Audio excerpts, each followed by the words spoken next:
잘 쉬고 오셨나요? 빠르게 진행을 해보겠습니다. 제가 보니까 앞에 영상, 실기 영상, 이론, 요거까지 하면은 요 수업, 지금 세 번째 수업은 조금 빠르게 끝낼 수 있을 것 같습니다. 빠르게 하고, 음, 주말들 잘 보내시면 될 것 같아요. 공유하도록 하겠습니다. 이 페이지. 네. 공유 잘 되고 있네요. 우리 아까 수용성 비타민까지 했고요. 그 다음에 이제 지용성 비타민부터 하면 될 것 같아요. 지용성은 말 그대로 물에 잘 녹는 비타민을 우리가 지용성이라고 하고요. 지용성 비타민 같은 경우에는 대표적으로 비타민 A, 비타민 D, 비타민 E, 비타민 K 이렇게 네 가지가 있습니다. 그래서 주로 세포의 성장과 성숙, 유전자 조절에 중요한 역할을 하면서 지질에 녹는 유기물질, 그러니까 기름에 녹는 유기물질로 담즙, 우리에서 간에서 나오는 담즙과 다른 지질의 도움을 받아서 주로 소장에서 다 모두 흡수가 된다고 합니다. 신체에서는 아주 조금만 필요하며 미량 영양소라고도 이야기를 하고요. 체내에 저장되지 않는 수용성 비타민과는 달리 반대로 지용성 비타민은 체내에 저장이 되기 때문에 보충제 형태로 과다 섭취 시에 또 모든 좋은 성분들도 과다 섭취하거나 과다 발랐을 때는 그게 남으면 독으로 남을 수가 있대요. 독성으로 초래할 수가 있다.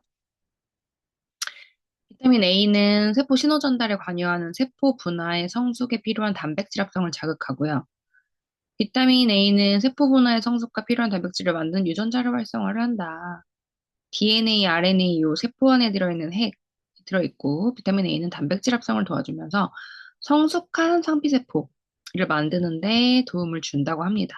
비타민 A는 레티노이드라는 일련의 화합물질로서 성장, 생식, 시력, 세포 분화, 면역 기능, 유전자 발현과 골격 형성, 강력한 항산화제 역할을 하는데요. 부족 시에는 야맹증, 안구건조증, 과다 각질을 빠르게 미성숙한 세포가 케라틴 단백질을 과다하게 분비돼서 턴오버를 엄청 빠르게 만드는 거고요. 대표적으로 레티놀이라는 화장품을 얼굴에 바르기도 하는 게 비타민 A입니다.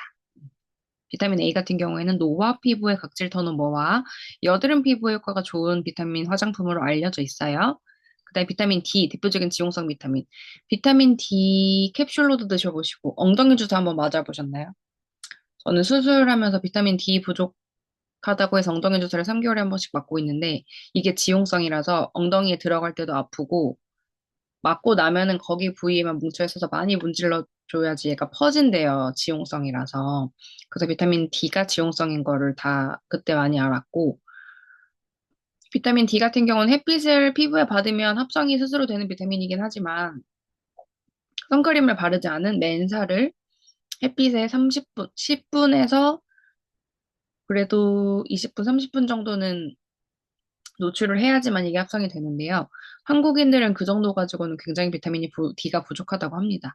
근데 비타민 D가 부족하면 우리 칼슘, 골다공증과 뼈 합성이 조금 잘 안 돼서 그리고 난소 기능에도 굉장히 떨어진다고 해요. 그래서 최근에 우리나라 분들 비타민 D를 다 섭취를 조금 하게끔 하거나 주사를 맞게끔 하죠. 그다음 비타민 E, 알고 계시는 항산화, 토코페롤 비타민. 요 비타민 E도 약간 그 오메가처럼 지용성, 기름으로 되어 있습니다. 얘도 하는 역할이 항산화, 세포막을 튼튼하게 해주고 눈 건강, 심장 건강, 세포의 유전 물질을 보호시켜주는 역할을 하고요. 부족할 경우에는 신경이나 근육에 문제가 생기고 피가 나는 혀를 볼 수가 있고요. 피가 이제 난다고 합니다. 비타민 K는 다양한 클로복실화의 반응 조효소로 혈액 응고랑 뼈 건강에 도움을 주고 치아 건강에 도움을 주는 비타민입니다.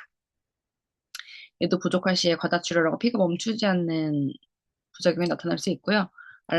알려진 독성 효과는 없다고 합니다. 인지질막의 지방산을 손상시키는 유리기를 감소시키므로 세포막을 보호하는 역할을 해주는 건데 비타민 E가 이게 인지질 손상된 세포 밖에 인지질이라고 해서 기름막으로 둘러싸여 있대요. 그래서 영양 성분들을 인지질로 똑같이 둘러싸서 이렇게 두 개가 만나면 요속으로 들어올 수 있는 공법이 리포존 공법이라고 하는데, 이거는 뭐 어려운 내용이니까 넘어갈게요. 그다음에 무기질. 다량의 무기질 알고 계시는 칼슘, 인, 마그네슘, 소듐, 염소, 포타슘 여섯 가지로 신체에서 하루에 100mg 이상의 양을 필요하는 무기질입니다. 주로 해산물이나 고기 및 유제품이 함유되어 있고 채소나 과일류에도 적은 양의 무기질이 함유되어 있습니다. 다량의 무기질은 무엇보다 골격계의 구조를 유지하고 있으며 장으로 흡수가 다 된대요. 신장을 통해 농도가 유지되고 나트륨 양이 많을 경우에는 소변으로 배설되기도 합니다. 우리가 알고 계시는 소금, 마그네슘, 칼슘, 인, 바닷가에 나오는 아이들, 야채나 과일에 나오는 아이들에서 먹는 무기질인데 양이 많을 경우에는 소변으로 다 배출이 된다고 합니다. 칼슘. 칼슘과 같이 먹어야 될 게 무조건 비타민 D. 칼슘 영양제랑 비타민 D는 무조건 세트로 같이 먹어야지 칼슘의 흡수를 도와준대요. 체중의 약 1%를 구성하고요. 골격의 99%가 뼈가 칼슘으로 구성이 되어 있다. 치아도 마찬가지. 상처에 혈액에 응고작용을 하고요. 피가 났을 때 근육의 수축 시에 사용이 된다고 합니다. 에너지 대사에 필요한 여러 효소들이 보조 인자로 사용되고요. 인. 세포막과 지단백을 구성하는 인지질의 구성 요소고요. 신체에서 수송에 중요한 역할, 그러니까 신체에서 기름을 옮겨주는 데 중요한 역할을 한대요.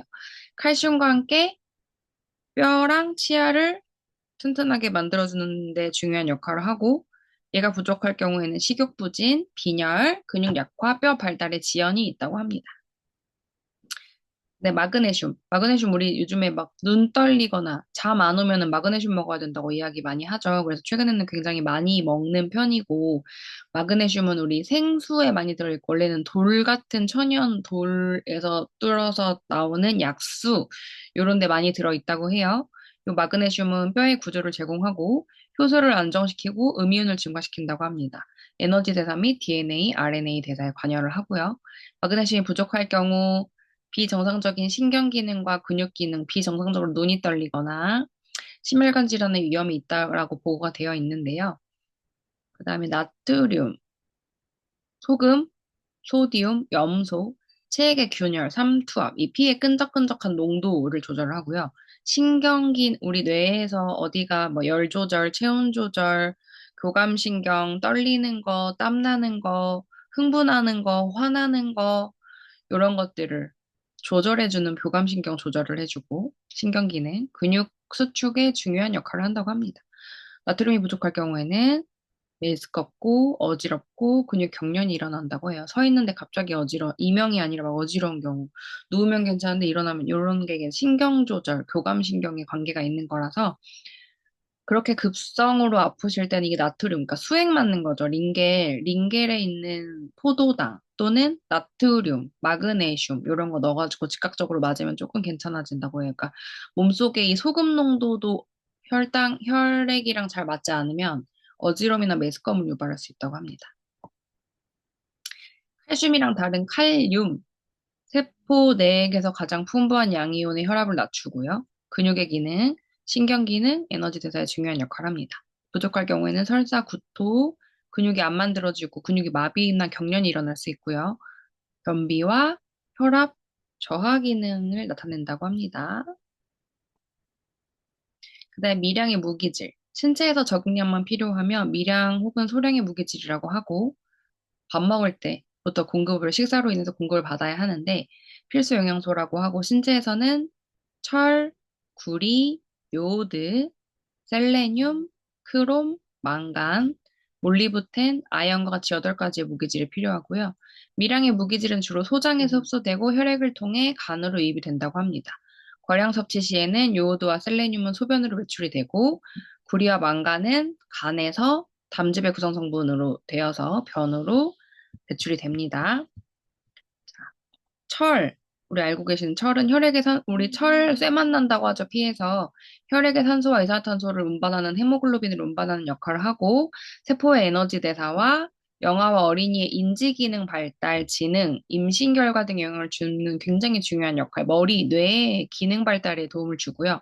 면역 기능, 체온 조절 기능을 한다고 합니다. 부족했을 때는 몸이 피로하거나 신체 활동 손상이 될 수가, 다칠 수가 있고요. 뇌의 기능들을 잘 못하기 때문에 체온 조절이 안 되는 거, 면역력이 저하되는 거, 빈혈, 집중이 잘 안 되는 거. 그러니까 얘는 진짜 뇌의 기능에 도와주는 역할을 한대요. 그래서 철을 꼭 필수 영양소로 드셔야 하고요. 그다음에 구리. 구리는 ATP 산출에 필요한 산화 환원 반응을 나타내는데요. 요게 우리 철대사, 신경기능, 항산화 기능, 결체 조직 합성에 관여하는 금속 효소의 보조인자, 콜라겐 합성에 도움을 주는 역할을 한다고 합니다. 구리가 부족할 경우에는 결체 조직의 결함, 뼈의 약화, 항산화 반응에 관여해서 빈혈, 신경 증상, 혈당 조절이 잘 안 되고 면역력이 감소한다고 합니다. 적은 양이지만 꼭 필요한 미량의 무기질이라고 봐주시면 되고요. 요오드. 요오드 같은 경우는 갑상선 호르몬의 성장, 생식, 에너지 조절을 하고요. 부족할 경우에는 크레틴병이라고 해서 태아에게 발견되는데 정신지체나 빈약한 성장, 불임 등이 나타날 수가 있고요. 갑상선 종이라고 해서 어린이랑 성인에게 발생되는 갑상선에 생기는 종양을 발생할 수가 있다고 합니다. 요오드는 대표적으로 해조류에 굉장히 많이 들어가 있다라고 봐주시면 될 것 같아요. 셀레늄. 셀레늄 같은 경우에도 장에서 거의 흡수하여 혈액으로 유입되면서 단백질을 만드는 근육에 저장하는 이런 성분인데요.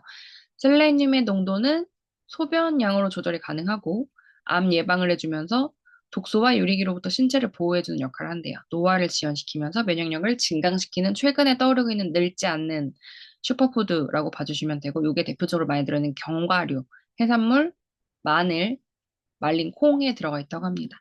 부족할 시에는 쾌변병이라고 하는 게 있고 호흡 시에 마늘 냄새, 구역질, 설사, 치아와 손톱에 부서지는 이런 것들을 볼 수가 있다고 해요.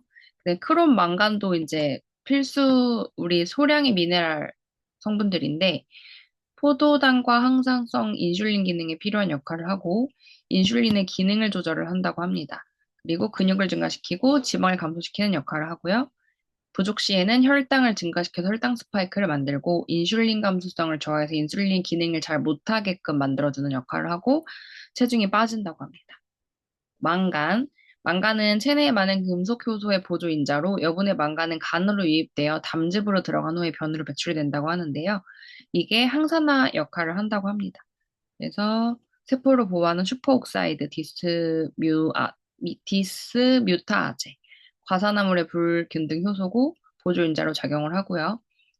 부족할 경우에는 피부가 건조화되어 비늘 모양으로 각질이 벗겨지는 역할이 나오고 빈약한 뼈와 성장이 잘 안 된다고 합니다.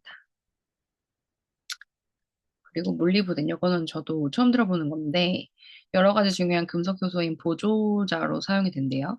소장에서 흡수가 되고, 혈액을 통해서 간으로 유입이 되면서, 간에 약제나 해독에 관여한 효소의 함유가 되어 있다고 합니다. 부족할 경우에는 드물게 두통, 비정상적인 심장 기능과 시력에 문제가 생긴다고 합니다. 우리 아연 많이 먹으라고 하는데, 남성분들한테.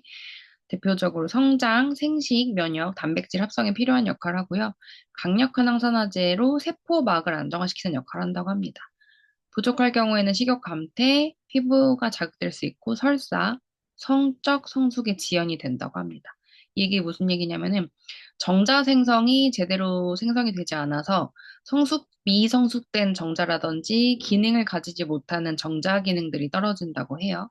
대표적으로 알고 계시는 게 굴에 많이 들어있고요. 센 거, 각각류, 육류, 내장, 유제품, 콩, 초콜릿에 들어있다고 합니다.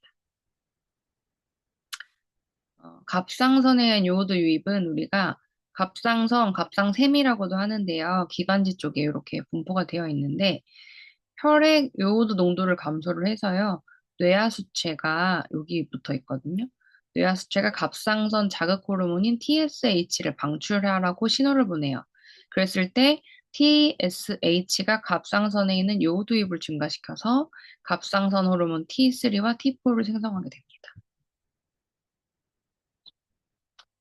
그다음에 마지막으로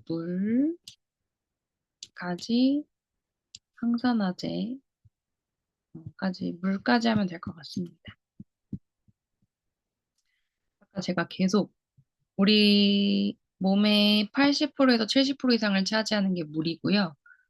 어, 피부에서도 굉장히 중요하고 신진대사에서도 굉장히 중요하고 우리 생명체가 살아가는 데서 꼭 필요한 영양소이기 때문에 꼭 드셔야 되는데, 겨울철에는 물을 계속 흡수가 목이 마르지 않기 때문에 안 드신다고 제가 계속 말씀을 드렸어요. 여성분들은 하루에 2리터를 드셔야 되고, 남성분들은 하루에 3리터를 드셔야 되는데, 여름에는 땀도 나고 덥고 목도 마르니까 굉장히 잘 드신단 말이에요. 겨울에는 의식적으로 생각하지 않으면 물을 안 마시게 돼요. 그죠? 저만 그런 거 아니죠? 다 그러시죠? 그래서 겨울철에 어떤 부상이 나타나요? 삐고, 넘어지고, 근육 다치고, 찢어지고, 이런 현상이 나타나잖아요. 이게 근육에 다 물이 부족해서 나타난다고 합니다. 자, 물만 잘 드셔도 다이어트도 되고요. 신진대사도 정상화되고요. 근육도 다치지 않고요. 근육통도 없어집니다. 꼭 드셔야겠죠? 그래서 물은 생명체가 살아가는 데 있어서 꼭 필요한 영양소로 다량의 영양소로 분류된다고 해요. 인간이 모체에서 수정되는 시점에는 99%가 물이고, 엄마 양수에서 수정되는 시점에 태아에 있는 세포는 99%가 물이고, 태어나면서는 90%래요, 물이. 성장된 후에는 70%, 사망 시에는 50% 정도가 된다. 전체적으로 볼 때 성인의 총 체중의 약 65%를 차지하는 게 물입니다. 물 뭐예요? 우리 몸에서? 혈액.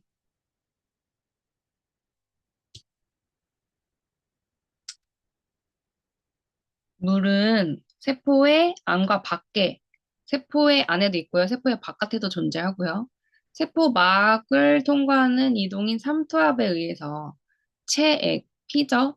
체액의 균형을 유지시키면서 체온 조절을 돕는데 또한 혈액의 침, 위장 분비물에 있는 중요한 용매제로서 용해된 물질은 혈관으로부터 영양소를 운반하고 노폐물을 제거합니다. 물은 에너지의 전달 매체로 마치 몸속을 다니는 운반체와 같은 역할을 해줍니다. 또한 물은 위장 간의 소화에 호흡의 땀, 생식기의 생식액과 같은 분비물이 생산될 때 혼합해서 윤활제 역할을 하는데요. 2004년 미국 의학연구소에서 하루의 수분 섭취 권장 지침을 보면 여성은 2.7리터, 아까 1리터보다 더 마셔야 돼요. 700ml. 남성도 3.7리터 더 많이 마셔야 되죠. 이렇게 마시기 진짜 쉽지 않아요. 우리 큰 생수병이 2리터예요. 그거 마시고 500ml짜리 하나 더 마시고 여성분들은 200ml 한 컵 더 마셔야 되는 거고 남성분들은 그 큰 생수병을 하루에 3개를 마시고 500ml 한 병과 한 잔의 물을 더 마셔야 됩니다. 음식이나 음료 등을 통해 섭취를 권장하고 있는데 음료 중에서 과당, 그러니까 액체로 당이 되어 있는 주스, 탄산음료, 조금이라도 단게 들어가 있는 음료수들은 우리가 액상과당이라고 하거든요. 액상과당은 혈액으로부터 바로 인슐린이나 당뇨에 작용을 해서 우리 몸에서 흡수도가 진짜 빨라요. 그래서 우리 최대한 음료수는 안 드시는 게 좋고요. 물 위주로 섭취해 주시는 게 제일 좋습니다. 신체에 물이 부족한 상태를 우리가 탈수라고 하며 인체 체중 중에서 2%의 수분 손실이 오면 아래와 같은 증상이 나타난대요. 그러니까 물이 2%만 우리 몸에서 없어도 아까 70%에서 60%대로 떨어져도 인식 기능의 저하와 운동 조절과 운동 참여 능력의 기능이 떨어지고요. 우리 체온의 온도 유지 기능이 저하되면서 비뇨기관의 감염률이 증가한대. 우리 물 많이 안 먹으면 소변 색깔이 다르고 소변 농도가 다른 거 보실 수 있어요. 그러면서 비뇨기관의 감염률이 증가한다고 합니다. 네, 피부가 건조해지면서 주름이 많이 생긴대요. 그래서 우리가 피부 관리 잘하고 아무리 좋은 거, 뭐 화장품 비싼 거 바르는 것도 중요한데 저희가 피부 관리 이렇게 피부 관리하시는 분들 제일 중요한 거 물 마시는 거 진짜 중요하다고 이야기하거든요. 하루에 물 얼만큼 마시는지 항상 오시면 체크합니다. 고객 상담 차트에. 그래서 물 마시는 거에 따라서 피부의 건조와 주름 상태가 다르기 때문에 하루에 물을 얼만큼 마시는지, 평소에 어떻게 드시는지, 한꺼번에 많이 드시는지, 이런 것들을 다 체크를 해서 피부와 진짜 많은 상관관계가 있어요. 근데 물을 한 번 먹을 때 막 많이 마시는 게 아니라 진짜 조금씩 자주 마시는 게 제일 중요하고, 목 마르다고 느낄 때는 이미 늦었고, 목이 마르다고 느끼기 전에 수시로 마셔주는 게 제일 좋습니다. 여기까지 하고 저희는 일요일 수업은 없고요.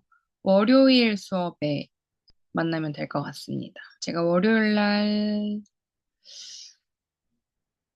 저녁에 라이브 방송이 있어서 요 수업도 미리 일요일 날 찍어 놓을 수 있으면 찍어 놓도록 할게요.